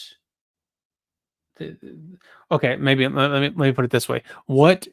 How do we decide that something is practically unavoidable to know whether or not we shouldn't be holding people to the same standard in terms of failing this moral obligation? Oh, you fail the moral obligation every time you don't uphold the standard, right? Like when you like the sort of Buddhist approach, right? Um, is going to be that you failed every time you step on an insect or you kill something. You failed morally speaking, but Yeah. Okay. So let me speaking, it's maybe not really possible. maybe this will get us on the same page because I'm still struggling to understand. What should be the consequences for failing this moral obligation? What should be the consequences depends on the Yes. veracity. On the what? On the veracity, like when it comes to like, you can sort of think of it like this: when it comes to manslaughter for like if you step on an insect, that's not going to be problematic. But when it comes to things like factory farming, I think Right. factory farmers should be put in jail. This type of stuff. Right. And so again, that's the actual thing that I'm interested in practicalities. How do we decide when something is practically sort of unavoidable and so we're not going to hold them to let's just start with criminal. We're not going to label them a criminal and subscribe criminal penalties. How do you determine that threshold? Just by necessity and pragmatic usage, like walking, building houses, this type of stuff. It's practical, right? So that there's a lot of benefit to doing these things, even though you're killing animals. But when it comes to things like factory farming, there's benefit there, which is going to be money, but there's a lot of harm being done, like the billions of animals that are dying. So necessity. Okay. Yeah, So we don't at this current stage in our human advancement, we don't need to eat animals. No one does. okay. So I'm guessing you mean necessity for survival. Is that the necessity? Yeah. Okay. Okay, gotcha. Um, okay. So if you found out then, this is partly hypothetical, I admit, but if you found out that it was necessary for survival in some capacity for people to eat meat, would this change your confidence in the claim? Yeah, it would, but Right, I yeah, this understand. hypothetical is really like Yeah. bizarre. You understand? Yeah. Yeah, I gotcha. Okay. And then so from there, I would kind of have to start messaging. So I'll pass it over to Nick and see if Nick has any questions that he would want to ask. If he's still there. If not, it's okay. All right. 'Cause otherwise I'm gonna message, but Yeah, to be completely honest, I was like AFK for about a minute, so I missed some of that. He was talking about veganism. yeah, so everyone should be vegan, and the main reason is that there's really no difference between human animals and non-human animals. So there should be the same or similar consideration between the two. This doesn't include like special circumstances, like issues of necessity, where like you can't avoid killing like certain insects because you need to walk somewhere or build houses and this and that. I think that's pretty much all you would need to know. Why is killing animals bad? What'd you say? I couldn't hear you. Why is killing animals bad? Just the traits. There's nothing really going to be true of a non-human animal like a pig, cow, chicken. That's not going to also be true of like a specific type of human that you're also not going to be fine with killing, unless you just bring up species, which is going to be, like I said earlier, akin to like just a supremacy thing. Why is it bad to kill humans? Oh, just because of the pain and pleasure. Can some animals feel more pain than other animals?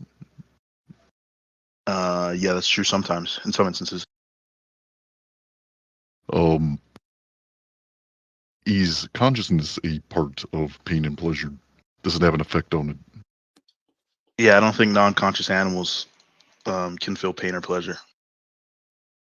Would you say that? Well, I probably should have said sentience, not consciousness. Are some animals more conscious than others? Yeah, I might even take a sort of panpsychist view in some Find instances. that for me. That like everything's conscious in some way. Even rocks? Yeah, in some way. Is it immoral to smash rocks? In some way, yeah. But Is that's it like a immoral? different point. I say I would Mhm. take panpsychism in some instances, not in this current instance. Like we could just say for like this current instance that there's a difference between sentient and non-sentient animals, and that the only animals that we should be valuing are the sentient animals because they can experience pain and pleasure. Got it. So that's the main focus. Let me see. I guess to Would see. yeah, go ahead. Go Nick. ahead. No, you. I guess I'm interested in like if someone views it as a necessity for them. So you view certain things as not necessary in terms of killing or even eating the animal. But we have John over here, and John thinks that it is necessary for him to kill an animal or maybe even eat the animal. How can we determine which one of you is correct? Just John's context, right? Like if John's an American that's making like $80,000 a year, and he said it's necessary for him to eat meat, I'm just gonna say he's lying. What if John can easily just makes 20,000? I think vegan diet is way cheaper than just eating out, or even just eating a mainly carnivore diet. I think veganism is a lot cheaper. Okay, so not even the 20,000 guy. Is there any income where you'd say, okay, it's impractical? Well, not really, because if there's no income at all, then like just eating out in general or eating carnism is not going to be very practical either, because you have no money to buy anything. So you're probably going to have to go to shelters, and I'm pretty sure shelters have vegan options. Okay. Final hypothetical here, and then I'm done. And this is me messaging a little bit, but whatever. What if somebody had the goal of actually reducing animal suffering, but they saw it as necessary to eat meat in order so that they could like keep a certain aesthetic or basically it allows them to be more powerful? Bodybuilders, combat sports people. Yeah. They can all live on a vegan diet. They might even get more protein in a vegan diet than their current diet. I understand that, but let's say we got down to the macronutrients in their spreadsheet and they couldn't find a way to make it so that their carbohydrates were such versus their protein, right? Because I guess just to, again, this is the messaging part, so I apologize. Meat has the unique quality of having no carbohydrates. And this is unlike many of the vegan products. So this is sort of a problem, is unless you have a certain income, it's going to be really hard to balance your macros in that regard. So if we're There's dealing with there's that low person, carb vegan food diets. yeah, true, and I understand that, but in terms of no carbohydrates, right? If that is allowing, let's say, a bodybuilder to properly balance their diet so that they can be at the peak of their careers and then therefore advocate more for animal rights, would you see this as a necessity or no? No, it's not necessary, but it might be practical. Like if this Might be person's winning practical. like $1 million or something in a tournament and he has to go on this absurd diet where he only eats like meat for it or something, then yeah, I mean, I could see how it's practical, but it's not necessary. Got you. What if, again, so let's say they're winning millions of dollars, but they're actually using that to reduce the suffering of animals? Is it still not necessary, even though it's resulting in the reduction of the suffering of animals? It might not be Non-human animals? necessary, but it's going to be good because it's going to be producing way more pleasure. Like if let's say like the bodybuilder makes millions of dollars and then he buys like an animal shelter and he brings in animals from factory farms, like I mean that's going to be really good. And all he got his money from was like some carnist diet tournament or something. Then yeah, that's going to be a good thing. Okay. Yeah, and it seems like I get what you're saying. And in this conversation, though, it does seem to me like, and to be open, I don't know what the amount is. It might be very much the case that the circumstances in which you shouldn't eat meat wouldn't meet your definition of necessary or practical. But we did mention quite a few things where it seemed like it would be necessary or practical to do it. So I'm wondering if that doesn't at all make you think differently about your confidence in the claim. Well, when it comes to these type of situations, you could sort of put them in a hedonic calculus. Do you know what that is? I know what hedonism is, and so I guess I could infer what hedonic calculism is. Yeah, sort of a calculus based upon like several utilitarian principles. Okay. You would just put it into to this format and see if it's good or bad. Got you. And if we did this and we found out that there were quite a lot of circumstances in which it was necessary in order to reduce the suffering of animals in the long term for people to eat meat now, would that change your confidence? Yeah. Okay. The point is, I just don't see this being like a possibility, and like I we live gotcha. so far in the future. Yeah. Yeah. Okay. Fair enough. So I'll pass it over to Nick one time because that was my last question. But thank you, Wilhelm, from my side. I think that was a productive discussion and really helped me understand where you're coming from. Nick? Yeah. I'm not sure if I have any more. What was the claim that like people should be vegans? Yes. Because of the act utilitarian principle. Yeah. I don't think I have anything more to ask because like it's a should claim. It's like people should do this, and there's not really a whole lot more I can really go there. Maybe I'm not experienced enough in SE, but yeah, I don't have any more regarding the subject. All right, thanks for having me, guys. Thanks, Wilhelm. Thanks for coming on. Appreciate Good it. talk. Yeah, reducing the suffering of sentient beings is, I think, at least I guess from my personal opinion, a very important topic of discussion and something that we should personally seek. So Yeah, it just gets up an SE conversation because when you're saying like, how would you determine that people should not do this thing? yeah. It doesn't really just bring up any like any critical thinking. Like it's kind of hard. It's sort of opinion based. People should do this. People should not. It's not a this thing is true sort of claim, which is this is the SE on. Yeah, this is the descriptive versus prescriptive. And I agree. It might even be possible with the is-ought chasm or the difference between getting to what is to what should be. Though, to be fair, in science and academia, we make should claims all the time. You should wear a mask, right? And it's like, how do we get to the bottom of that? It's not going to be as easy as wearing a mask reduces your chances of contracting COVID by X amount, right? That's going to be an is claim. But these organizations still do make recommendations essentially saying what should be based off of what is, even though it's not clear or straightforward. They use some sort of value that they're trying to achieve, and they say, we should do this thing in order to achieve that value, like less people dying from a disease, for example. Yes. But, Yes. And I think that's it, though. I think that's all of our guests for the day. I think so too. I think we hit them all. I'm sorry if you did and we did not get to you. There may be reasons for that, but we will try to. We'll have other weeks that we're doing this, so feel free to pop in and share your claims. Again, go check out the resources that we were talking about. I'll just say it one more time: streetepistemologyinternational.com or streetepistemology.com. You can find out lots of things about street epistemology there. You can go to the navigatingbeliefscourse.com. And you can learn this technique if you found it particularly interesting. I think there are some pros and cons from this episode myself that we could troubleshoot and talk about at a future time. But We did a normal SC session this whole episode.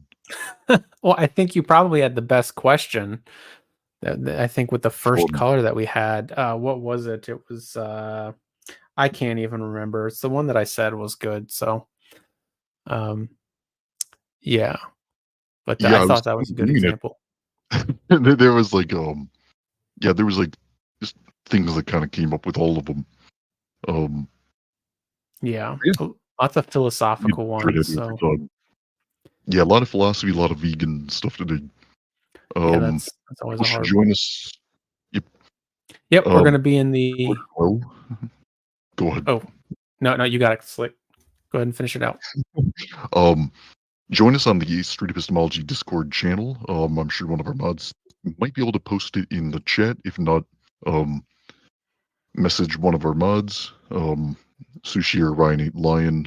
They'll send you a link on over. You said navigatingbeliefs.com, streetepistemology.com. Yeah, come join us next week. I think that's everything. Yep. We'll talk about maybe some of the topics we talked about today, but we will also be talking about the show and what we want to do differently. So, yep. See you guys. Yeah, for sure. Thank you everybody for showing up. Hope to see you in the future and talk to you in the future.